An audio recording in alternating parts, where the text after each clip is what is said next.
Hello, Superior YMCA. I am Jen, your Health and Wellness Director, and I am here with Ashley and Jill. How are we doing today, guys? Good. Good. Good. Hope you guys are doing well at home. We have another wellness conversation for you today. We're going to be talking about counting calories, logging calories, logging your food, all that kind of stuff, just the pros and cons, what's worked for us over the years of working with that as well, and some ideas that we can share. Remember, none of our topics here are black and white. These are just our opinions, our ideas, just chatting about fitness and things to keep you guys motivated. So, ladies, how is our experience with counting calories and logging them? I start out strong, maybe the first few days, and then it's just out the door. That's how it always goes. Relate to that. But I've had a lot more time now, so I've been able to do that.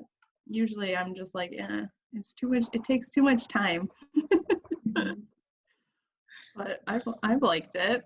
I like seeing, how many calories, how much fat and like protein and carbs I've been getting throughout like certain foods and stuff.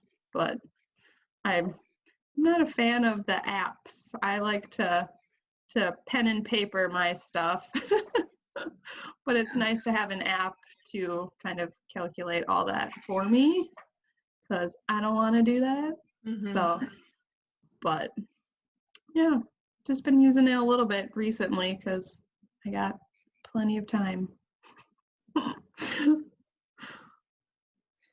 Yeah, I guess I haven't done as much of I have when I've used like an app, because then it will calculate your calories anyways, but more so just like the food logging versus like actually writing down like how many calories it is, more so just seeing like, what am I eating? When am I eating it? Am I eating it because I'm hungry? Am I eating it because I'm working out? Or am I eating it because I'm emotional or it's late at night?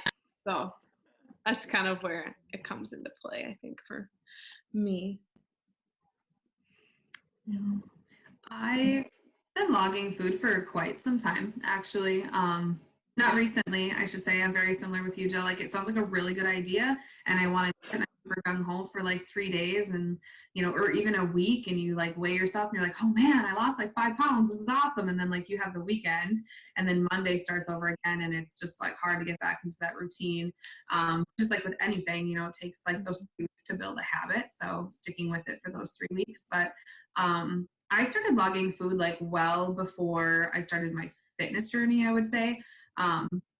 I was probably 18 and overweight, and I wanted to lose weight, and I was extremely naive about like what a calorie like was, what it meant. And so like I read the labels on the back of the food I was eating, and it said based off of a 2,000 calorie diet. And so I just was like, okay, well, I'm just going to start eating like 2,000 calories because I really don't know what I'm eating. And this is what they're recommending for me, right? When I was reading the labels, like I said, I was pretty naive.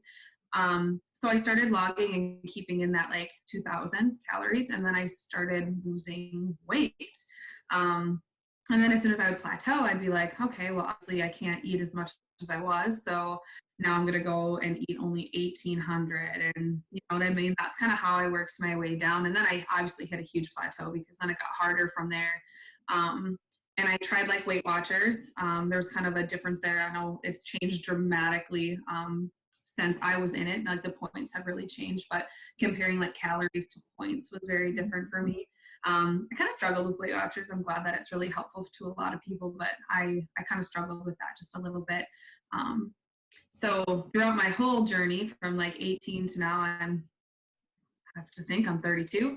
I've on and off logged my food, and even after I've been active.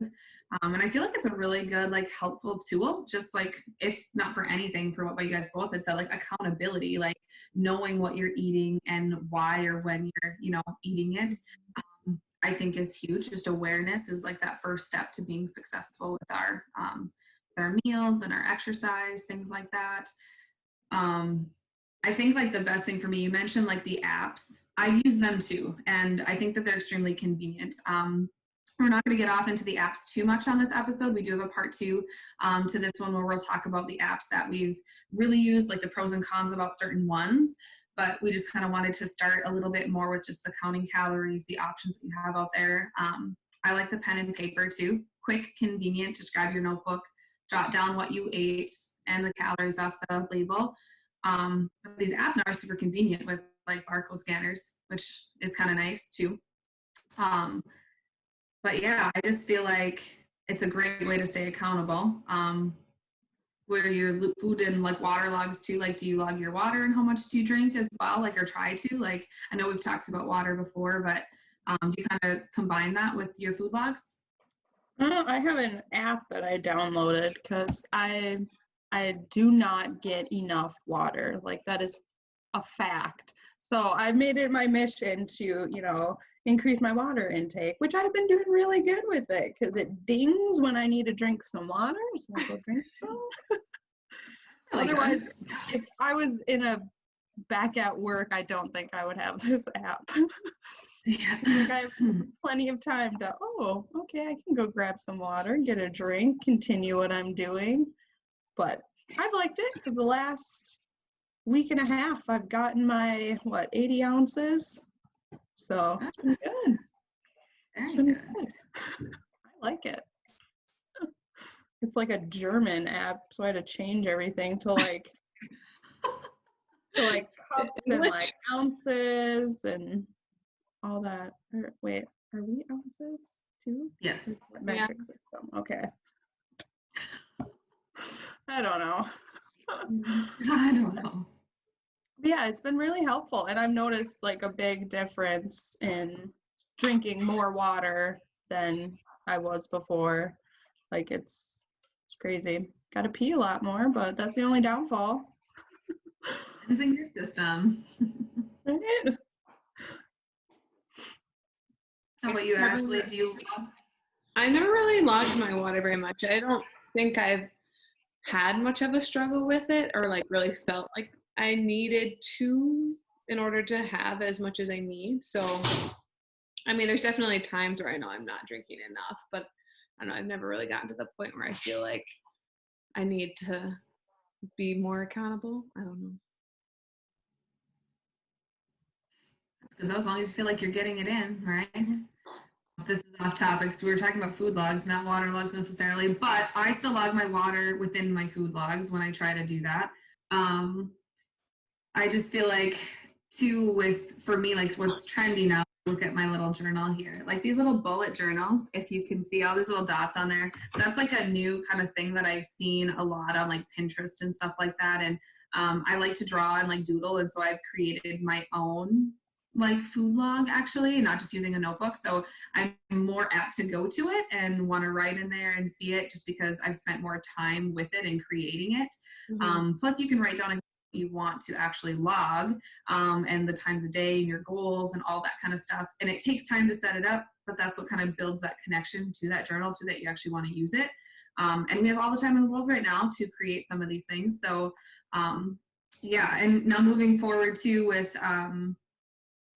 kind of talking about, again, calories, a lot of people are going to be like, how do we know how many calories we're supposed to eat, right? Julie, you mentioned too, like on the app, it tells you according to your height, your weight, your age, your activity level. But we're not talking about apps today, right? So like, you're probably like, well, I don't know how much I should eat. Again, that's going to be kind of a hard guess right now. I know we've mentioned in other videos that we can do your body composition, and going off of your body fat percentage, your weight, your age, we can figure out how many calories that your specific body needs to maintain its weight or to lose weight, or if you're wanting to gain muscle, we can kind of factor that. Again, like once we're back to the why, if you guys want to come and figure that out with us, that's free to you as a member. So feel free to search any personal trainer out, and they can help you with that calculation very easily. It takes like maybe 10 minutes, if that. So do you guys know off the top of your hand, like about how many calories that you should be eating? And actually, yours is gonna be a little different because you're gonna need more calories since you're pregnant. But I think that's a good thing to share with too, because like for people that are, during a pregnancy too, you need to factor in like now you're eating, you have to have more nutrition for your body, especially when you were teaching as much as you were. So last time I figured out mine, it was like right between like 14 and 1500 calories to maintain where I'm at. So how about you guys? Gonna have a ballpark range to that? I want to say mine was between like 15 and like 16, somewhere in between there. That's where it was to like maintain. but I'm Mm-hmm. not 100% sure. I don't know. We can look at it once we get back to work. Right? Yeah. Yeah, like I said, I don't really like track my calories a lot, but I'm just looking back because my watch will track my activity to like see how many calories I burn a day. Mm-hmm. And like usually if I at least get in like a decent workout, I burn like 2,500 calories. Mm-hmm. So I don't think I probably eat quite that much. I probably am more around like 2,000, but being that like I'm almost in my third trimester, I'm supposed to be eating like 300 to 350 extra calories a day.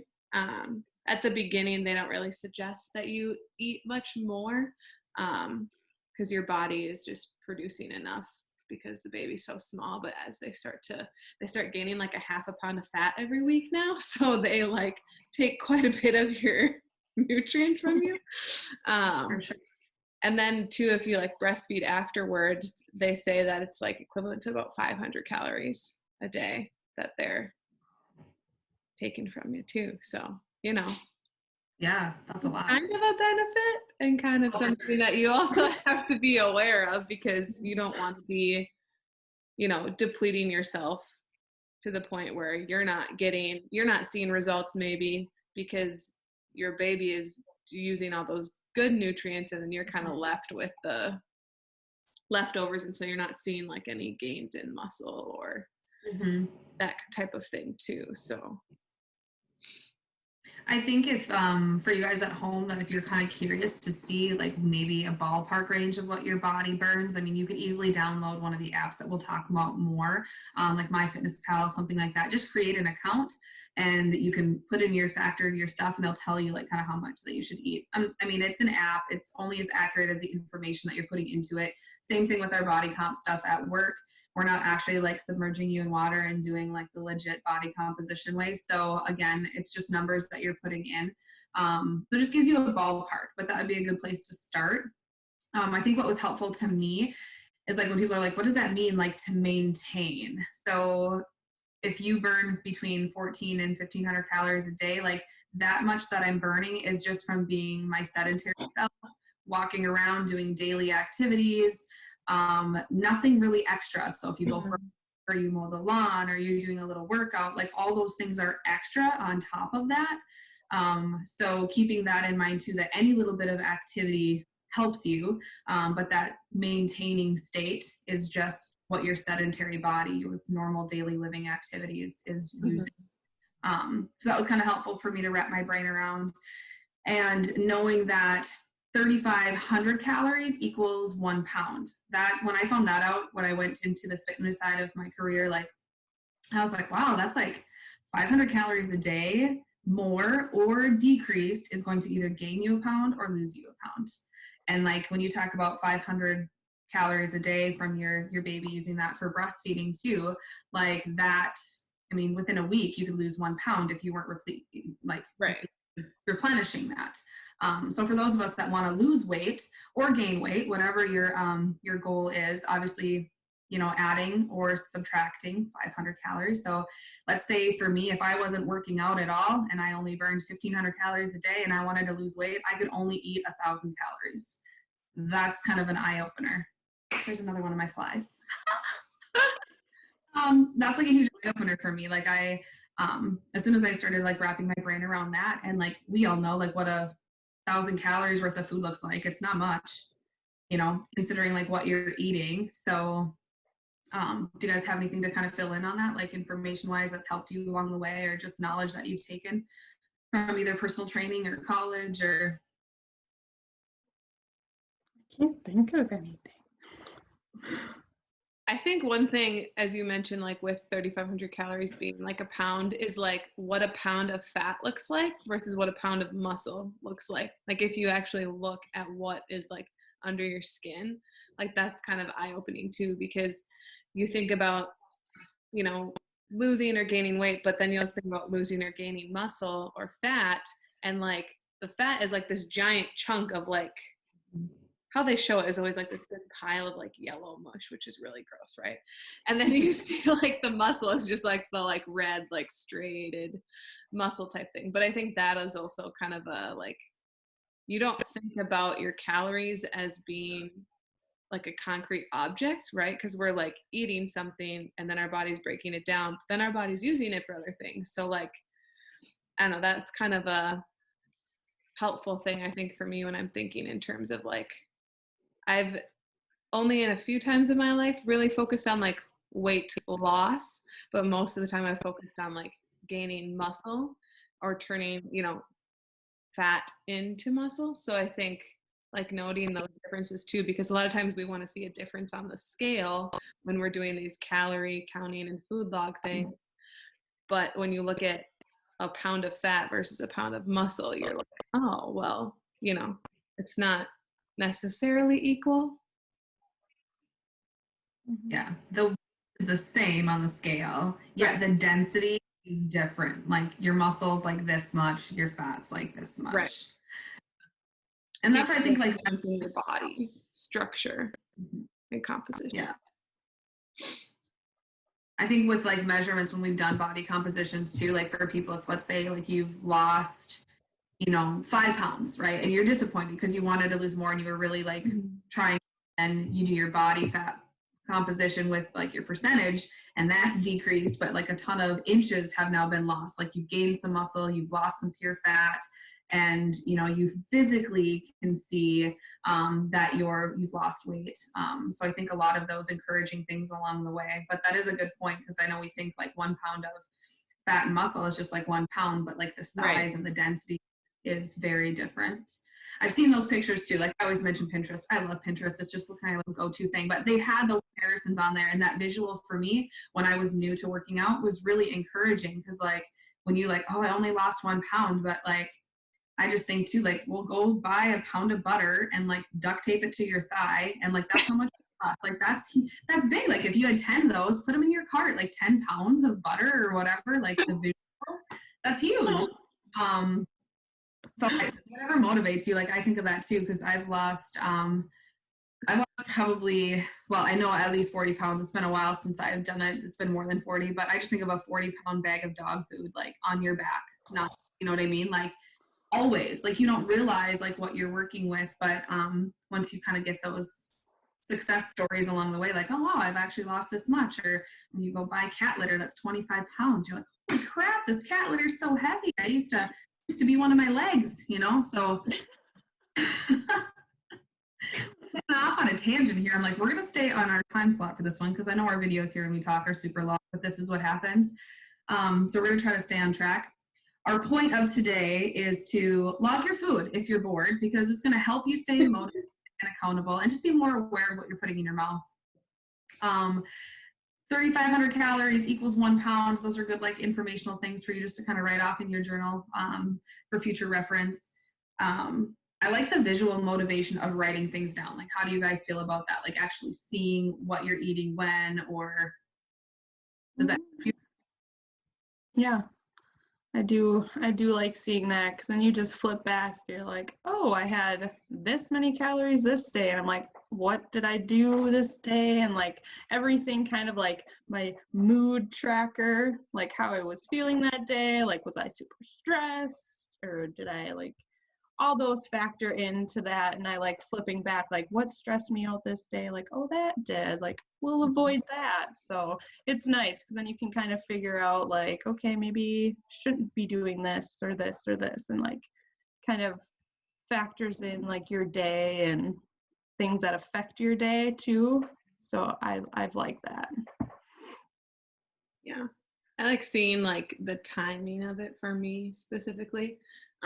And then too, kind of like you said, like maybe even more so tracking to like what you were doing that day and like seeing if there is a rhyme or reason between the two. Because I know for myself, like I can be a very emotional or stress eater or night eater. So to see like, and I think that gives that accountability too, because it's like, if I'm just going to go grab something and it's just whatever, but if I have to write it down, then I'm like, oh, well, do I really want to have to look back and see that I did that at that time or that because of that reason? Kind of makes me think twice about, making that choice, I think. Mm-hmm. I do, like, all three of us are very task oriented and list lovers. I know for the rest of you guys that are members don't really see our office down in our basement, but we live and love Post-it notes. So they're everywhere, I think. And, Ashley has like 6 different calendar journals that she works with on a daily basis just to keep her organized. And Jill as well has a good calendar. So I think we're very like kind of tactile people that way. Like we like to see a list, we like to see what we've got accomplished. And I think writing in a journal about what you're eating and kind of staying accountable that way just goes natural with our personalities kind of. And so that's, I think, why we have some success with it that way. And it is fun to look back and do it. Not everyone is like pen and paper loving that, but that's why they have the apps if that's easier and more accessible to you. I don't really like technology myself. So this whole Zoom thing to give you guys these videos is so out of my comfort zone. But what I don't like about the technology is that like it's convenient when it's working. But if it's not working, then you're like, oh, well, this kind of sucks. Or you scan the food and you're like, oh, it's not in its dictionary. What the heck? So now I got to go to the label anyway and then hand type it in and create it. And it's so much easier to be like, I ate an English muffin for 120 calories and my peanut butter was 190 and my jelly was like, 60 or whatever it was. And it just works for me like it's a math equation. So if I want to only eat 1,500 calories, I put that at the top of the piece of paper. Mm-hmm. Subtract all the way through till the end. And if I'm a night snacker as well, Ashley, so at night, if I have 500 calories left to eat or 300 or 200, that really justifies what I can actually eat. So I think that's always kind of helpful. I like that it's a math equation that you can kind of count down and just kind of keep yourself accountable that way too. And you had said too, easy to look back and review about like what worked and why you might have reached for that food or what was going on that day.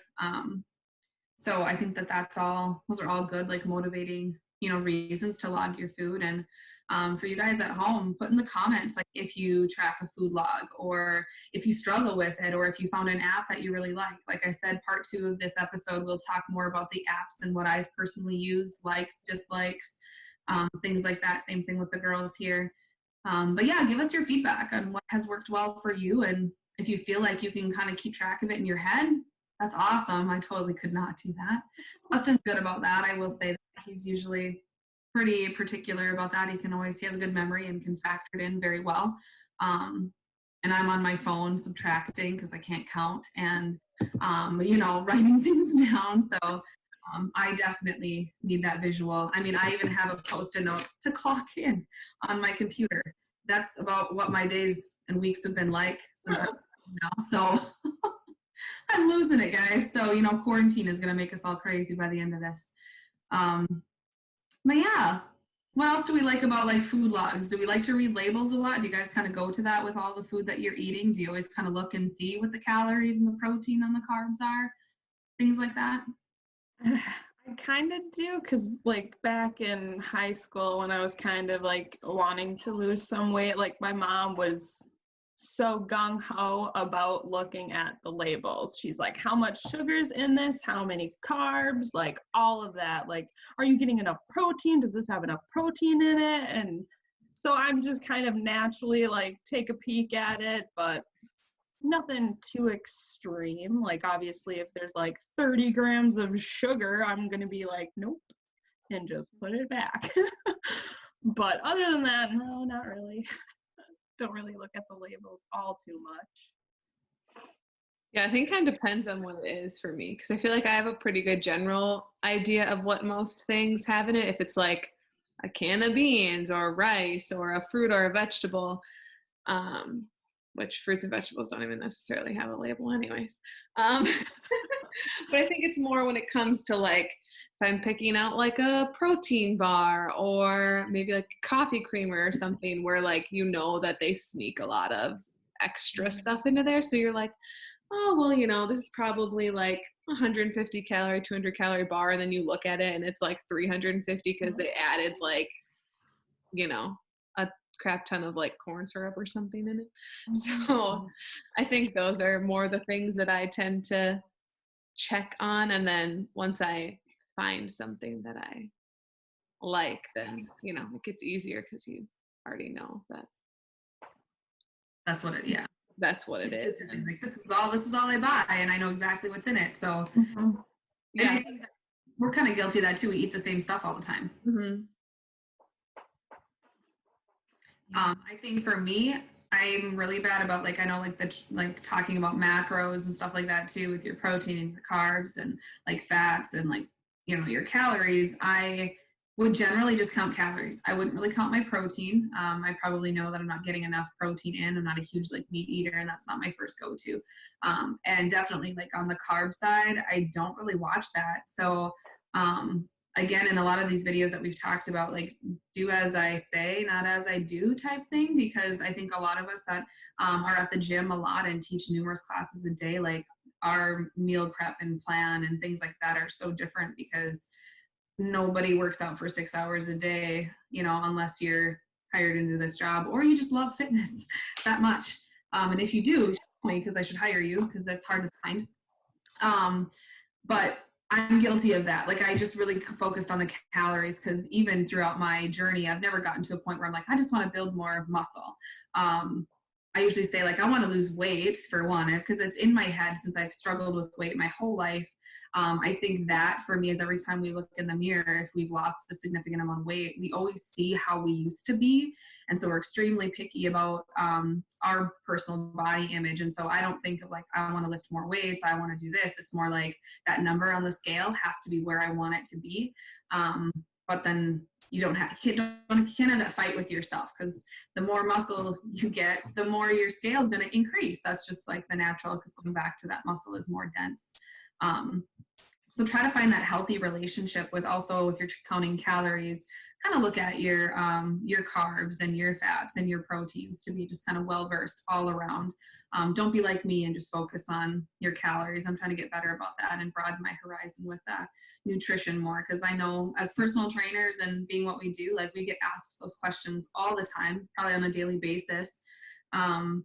Little tips and tricks along the way. So if I can spread that one, don't be like me and just focus on calories. Look at the bigger picture, and don't be so hard on yourself too at the end of the day. You guys agree with that? Like if you've like weight too, I know Jill, you've been on your journey as well, like struggling with that body image every day too, because you always know where you started and you're not necessarily, you know, can't see yourself how far you've come. Right. Yeah. That's when I started, I'm like, I want to lose weight. That's all I want. I want to see the pounds like just go.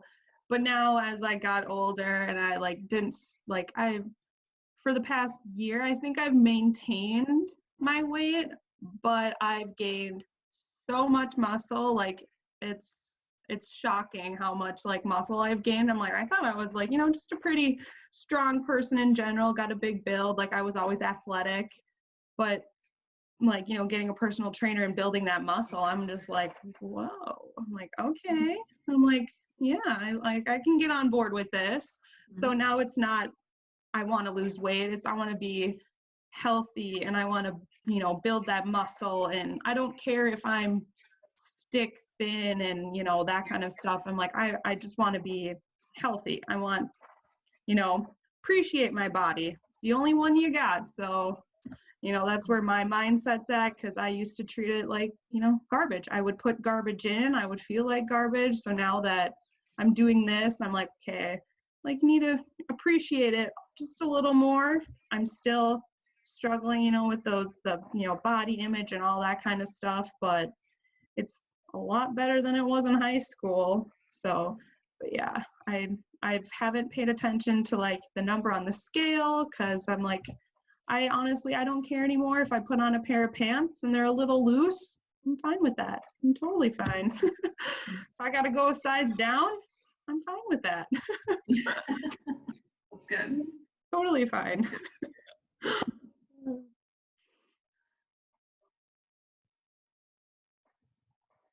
How about you, Ashley? I don't know, in this season it's been a little interesting because I feel like I don't weigh myself like in general at all. We don't even own a scale.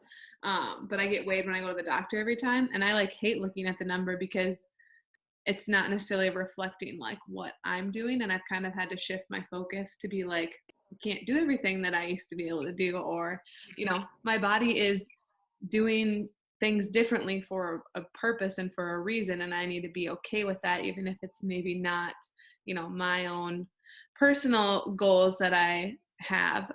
But knowing that my body's doing what it needs to do for the purpose that it's serving right now, and being okay with that, and not being so concerned with, like you said, Jill, like what that number is on the scale. My pants definitely are not getting smaller in size.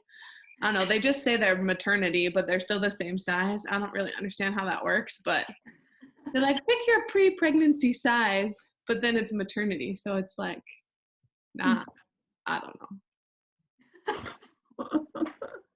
I don't know. Oh, I love this episode. It's all over the place, you guys. Here we're talking about body image, all of it. I think at the end of the day, food logging is great if you want to help stay accountable. So give it a try if you haven't. And I love the message at the end too, of just really loving your body for what it is right now, because we don't really know what tomorrow brings or the next day, and you can't live in the past and be like, oh, I really wish I had my body I had 10 years ago or even 6 months ago. I really think being grateful for what you have right now and what is able to do right now, and living in the moment is huge.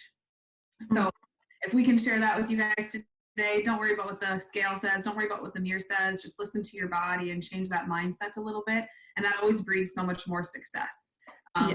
Be hard on yourself, don't feed into that negativity, and that will be a little bit more encouraging at the end of the day too. I feel like I'm more negative and hard on myself, that's when I gain weight. That's when I struggle. When I stop thinking about it, that's when I lose weight. And I'm like, oh, I feel really good today. And then the next day, because I felt good the other day, then the next day you're like, oh, I ate too much. It just is this roller coaster up and down. But we're all here doing the same thing, doing what we need to do. Encourage you to go for a walk. I can see the sun behind me is super shiny. I hope when this video goes up, it is sunny as well. It's been beautiful the last couple days. So if you haven't tried food logging, we're going to challenge you here to food log for the weekend. We have our part 2 episode coming out to follow up this one. So we challenge you to log your food for a couple days, maybe just Saturday and Sunday, and just see what you learn from it. See what the awareness is, and just give yourself something to do for the weekend, right? We're logging our food as well. So we're going to talk about kind of what we discovered through the weekend too. And then we'll talk about the apps, the other options out there. And I hope you guys enjoyed our episode today. Try to log those food and your water too. And post in the comments if you want to take part in this competition with us here. It's not really a competition. Is it, ladies? No, it's not. Challenge. That's exactly what it is. If you want to participate in this food log challenge with us, I hope you guys have a great rest of your day. And we'll see you guys again soon. Thank you. Bye.